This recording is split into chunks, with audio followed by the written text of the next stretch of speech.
Hey, everybody, this is Macky. We're back with another episode of the Hidden Threads podcast. And again, we got Samantha with us. How are you? I'm well. How are you? Good. So did you have a good weekend or what happened? I did. So had kind of a lazy weekend. This Monday, I went in for this procedure. I had a stellate ganglion block. That sounds fancy. Yeah, it is. I just learned about it, that it's a thing like where they can do a nerve block in your neck for pain and all sorts of stuff. So I'm super excited about that and happy to be here. Okay. So yeah, recovering. What do you get? Is it to help with the pain in your body or what? Yeah. So it's supposed to help with nerve pain. It kind of disrupts the nerve that sends messages from the brain to the body. Mm-hmm. So it can help with pain. So you don't have to rely on like medication or things like that for like nerve pain. All right. You're too young to be having that kind of stuff. Yeah. And that's the thing. I didn't even have an injury that I know of. Right. I don't know. What, 29 now? So. Are you really? Oh, of course. Are you? All right. That sounds like something old people like me have. You know what I mean? So yeah. Born in 88. So it's 29. Year of our Lord, 1988. All right. Cool. I remember when I was 29. Yeah. All right, let's talk a little bit. So today, this first topic we're going to get into, Sarah Grace Patrick. Did you read up on her a little bit? I did. All right. So I'm going to read a little bit here about this. So in February 2025, stepdad and mother, James and Kristin Brock, were shot in their beds in the middle of the night. This is in Carroll County, Georgia. Mm-hmm. Sarah Grace Patrick's little sister, 5 at the time, discovered the bodies, and Sarah Grace Patrick phone 911. Okay. So Sarah Grace is the stepdaughter of James. All right. So Sarah created a TikTok account. I got on there before it was taken down. All right. Did you ever see it? Okay. So I have like a burner TikTok for investigations, right? But I don't really have TikTok. Mm-hmm. So yeah. No. So I got on there before it was taken down, and she did bunches of videos saying, "Oh, I'm so sad," all this stuff. And she did some dances with her buddies, like a high school kid. You know what I mean? And she did she graduated from high school, so she had her graduation video. But the interesting part of this, she reached out to some true crime influencers and said, "Hey, why don't you guys cover this case of my dead parents? It'll get hella views," she said to one of them. Okay. What do you think so far? Okay. So no, I take that back. I did see some of the TikToks because I think that people were able to record the TikToks and put them on YouTube. Yeah. So her eulogy and then reaching out to the part of me it's kind of weird, but at the same time, part of me is like, she's a 17-year-old girl. Mm-hmm. So part of me kind of almost feels like it's normal. Right. Okay. So here's my thoughts. Yeah. So this is all speculation. The girl's innocent until proven guilty, right? Right. These are big charges, though. 2 first-degree murder in Georgia. And they're charging her as an adult. Yeah. There's death penalty stuff and all that in Georgia. So a woman shooting people is not common. Right. They usually do some kind of more subtle where they'll poison them. There's not physical violence typically, right? Yeah. So they haven't found the pistol yet either. The police haven't. I'm not sure what they got that ties her to it. Have you seen anything about it? I haven't seen anything. If I feel like that they have to have something that ties her to it that they have not released to the public, which would not be unusual, right, to be able to arrest her and charge her with this. But from what I've seen, I haven't seen anything that I feel like would directly tie her to it. Right. Now, she was there, obviously, right, and when it happened. The big question, too, is how does somebody get shot in your house and it doesn't wake you up? Because they didn't discover the bodies until like morning time. I guess the little kid walked in and said, "Oh, right." Had an outburst, obviously, and then Sarah Grace came down. Mm-hmm. I haven't heard the 911 call either. Yeah, no, that's interesting. I didn't think about that. That right. The 911 call would probably be pretty telling. Yeah, how she sounds on there and all that. Yeah. The crazy part about this is how she was reaching out to these influencers, and they published it right away. Like I saw, that's how. Hey, everybody, Macky here. And I just want to talk to you for a minute about M&H Legal Services in North Alabama. I've worked with a lot of law firms over the years, and they are by far the most transparent and most personal set of lawyers you'll ever find. Whether it's family law, including child custody, divorce, prenuptial agreements, adoptions, or you got a personal injury case or a medical malpractice case, they can help you with all that. They are a modern, transparent legal services firm and they have a team of professionals standing by to help you now. These are the best lawyers I've ever worked with. So if you have a family law issue or you've been injured in a car wreck or a medical malpractice case, give them a call. It's a consultation you can't miss out on. So give them a ring at 256-860-8688 or mhlegalservices.com. They're standing by to help you now.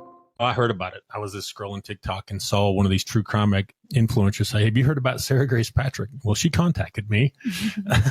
And then she was arrested pretty quickly after that when she started reaching out to these influencers. Right. I don't know if they subpoenaed her phone. I don't know if they had a hold of her phone yet or any of that stuff. I'm sure they do now since she's in jail, but I don't know if they did beforehand.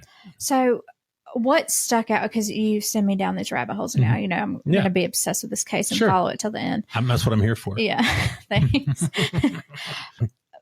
A lot of people have said that the parents, though, didn't have any enemies. And to me, that kind of sticks out a little bit because who doesn't?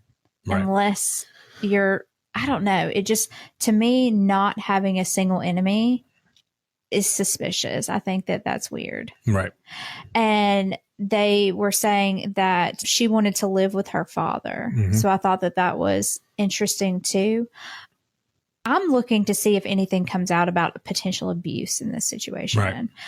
And I was, that was my first reaction watching this is I wonder if there's some sort of abuse going on.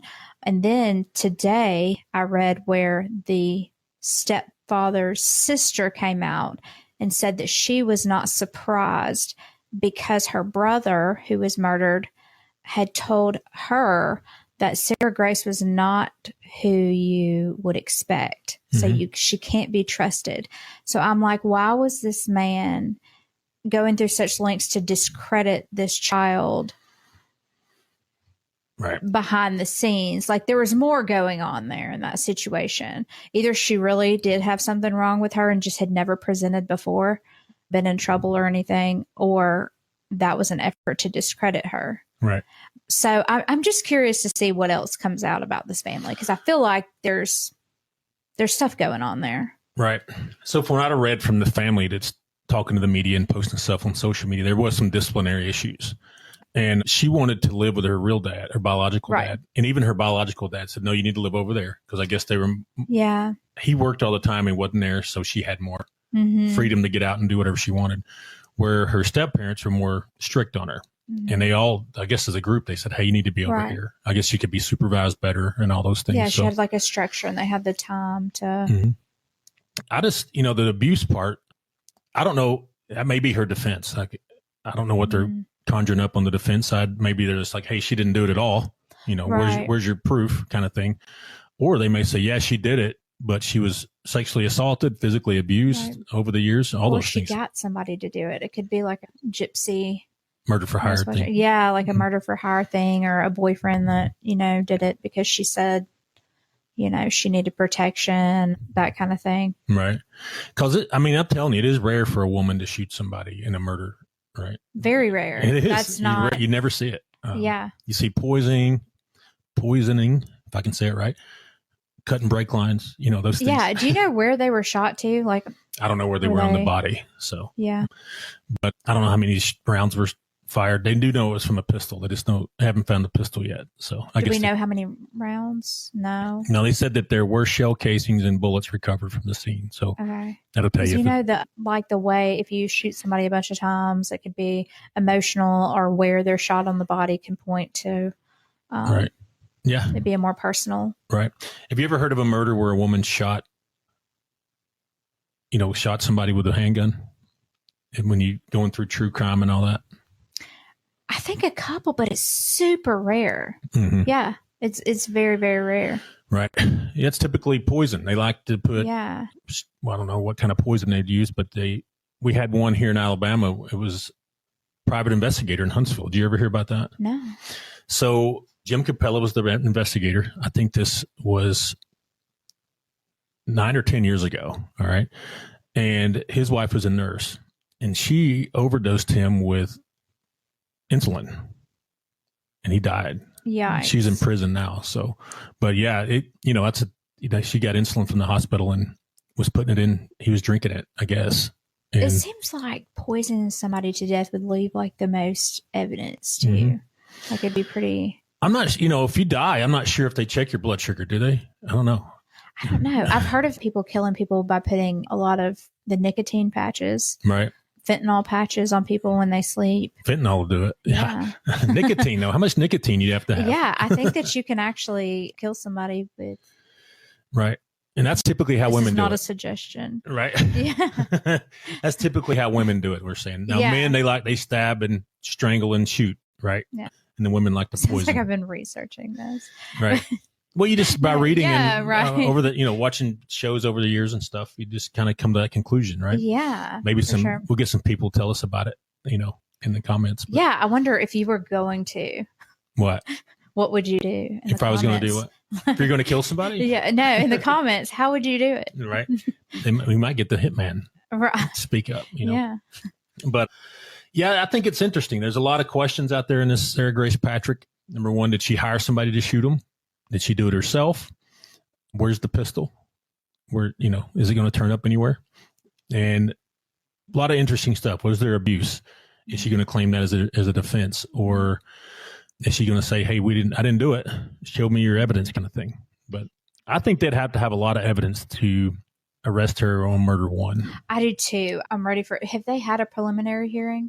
They haven't had anything yet. She hasn't been to court yet. Okay. I think she saw the magistrate, but it was more like, hey, no bond. It was a bond hearing. So that didn't really get in anything, Yeah, that preliminary hearing is going to be telling. Right. That's where they kind of lay out why they arrested you, right? So, yeah, the only thing she's had is a bond hearing where they said no bond, but this is typical in murder one. But all right, anything else you want to talk about this one? No, I think we covered all the bases until more information comes out. Right. We'll have another one, right? Yeah, we'll have another one. We'll have another one. All right. That's going to do it for this episode. We'll see you in a bit.